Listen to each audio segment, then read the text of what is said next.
नमस्कार, Republic ईबिक्स cash studio से मैं हूं आपके साथ रवि मिश्रा।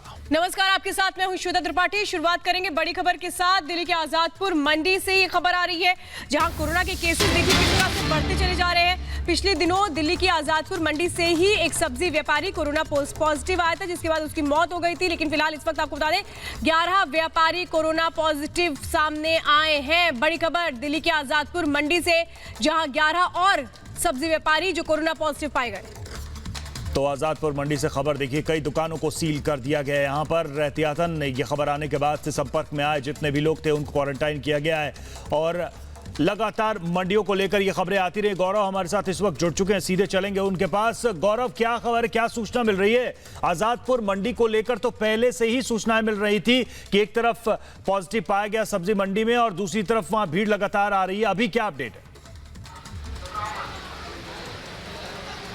बिल्कुल, इस वक्त हम आजादपुर मंडी में हैं और तस्वीरें हम आपको दिखाना चाहेंगे। कुल 11 मामले आ चुके हैं, जिनमें से 2 मामले पहले आए थे, जिनमें एक की मौत हुई थी और उसके बाद एक व्यापारी हुआ था जिसके 5 घर वाले पॉजिटिव हुए थे। और उसके बाद जो नए मामले आए उसके बाद अब तस्वीरें हम आपको रिपब्लिक भारत तो एक्सक्लूसिव दिखाना चाहेंगे आजादपुर मंडी के अंदर की, कि इस वक्त जो है 9 डिस्ट्रिक्ट के स्वास्थ्य विभाग की टीमें वहां पर मौजूद हैं। उन आढ़तियों के पास दुकानों पर हैं जहां के आढ़ती जो है कोरोना पॉजिटिव मिले हैं। और अब उन सभी से यहाँ पर जो लोग यहाँ काम करते हैं, आड़ती के यहाँ अलग अलग फल और सब्जी की जो दुकानें हैं, आड़त हैं, वहाँ पर स्वास्थ्य विभाग की टीमें कांटेक्ट ट्रेसिंग कर रही हैं, उनके स्वास्थ्य का हालचाल ले रही हैं, कोई लक्षण है या नहीं इसके बारे में पूछा जा रहा है। साथ ही उनसे ये भी पूछा जा रहा है कि क्या वो जो उनके मालिक हैं उनसे संपर्क में कितने वक्त के लिए आए थे। तो ये तस्वीरें हम आपको इस वक्त एशिया की सबसे बड़ी सब्जी मंडी आजादपुर मंडी से दिखा रहे हैं, जहाँ पर अब तक 11 मामले आ चुके हैं। बताया ये भी जा रहा है कि कुछ देर बाद ही यहाँ पर टेस्ट करने के लिए टीम पहुंचेगी और हो सकता है कि इन सभी दुकानों पर जहां जहां के आड़ती कोरोना पॉजिटिव मिले हैं उन सब का पूरा सैंपल कलेक्शन हो, उनका RT-PCR टेस्ट किया जाए। तो बेहद जरूरी तस्वीरें। और रही बात दूसरी तरफ आजादपुर मंडी के ताजा हालात दिखाने की, तो देखिए ये इस वक्त तस्वीरों में आपको प्याज की आड़त देखने को मिल रही है। और अमूमन दिनों की बात करें उसकी तुलना में यहाँ पर एक भी व्यापारियों के अलावा आपको यहाँ पर ग्राहक नजर नहीं आएंगे। और इस वजह से अगर आप तस्वीर देखें तो यहाँ पर पूरी तरह से, अगर ये पूरा ऑनियन शेड है, इसके यहाँ पर पूरा सन्नाटा पसरा हुआ है।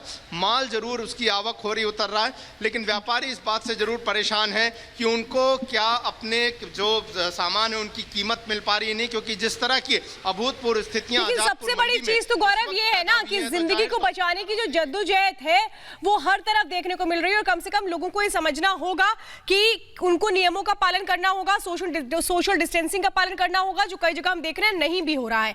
जावेद भी हमारे साथ जुड़े हुए हैं। जावेद, आप जहां मौजूद हैं वहां की तस्वीरें क्या हैं? जी देखिए, मैं इस वक्त दिल्ली के दिल्ली पूर्व प्रहलादपुर और हरियाणा सूरजकुंड बॉर्डर पे हैं।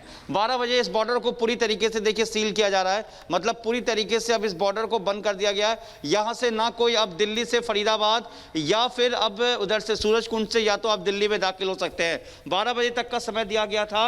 ऐसा सिर्फ इसलिए किया जा रहा है कि कोई भी ट्रैफिक जो दिल्ली से है वो अब हरियाणा में दाखिल ना हो सके। जो हरियाणा में वो हरियाणा में अब रहेंगे और जो दिल्ली में है वो दिल्ली में ही रहेंगे, चाहे कोई भी हो। सबका कहा गया है कि जिसके पास डीसी का अगर परमिशन होता है बहुत ही इमरजेंसी का, तभी उनको दाखिल किया जाएगा। बाकी इसके अलावा अब कोई भी परमिशन नहीं है जिसको भी। अगर कोई यहाँ के रहने वाले अगर वो अब दिल्ली रह गए हैं तो अब उनको अपने दिल्ली में ही किसी रिश्तेदार या कहीं पे भी रुकना पड़ेगा, चाहे वो डॉक्टर हो, पुलिस हो या कोई भी। यहाँ तक कि मीडिया के लिए भी कहा गया कि अगर कोई मीडिया कर्मी यहाँ से अगर नोएडा अपने ऑफिस जाना है या वह ड्यूटी करते हैं तो वो भी अब यहाँ से दाखिल नहीं हो सकते हैं। उनको भी दिल्ली में रुकना पड़ेगा या उनको अब सूरजकुंड की तरफ। देखिए ये बॉर्डर एरिया पूरी तरीके से सील कर दिया गया है और लगातार सुबह से ही हरियाणा पुलिस निश्चित तौर पर ये तमाम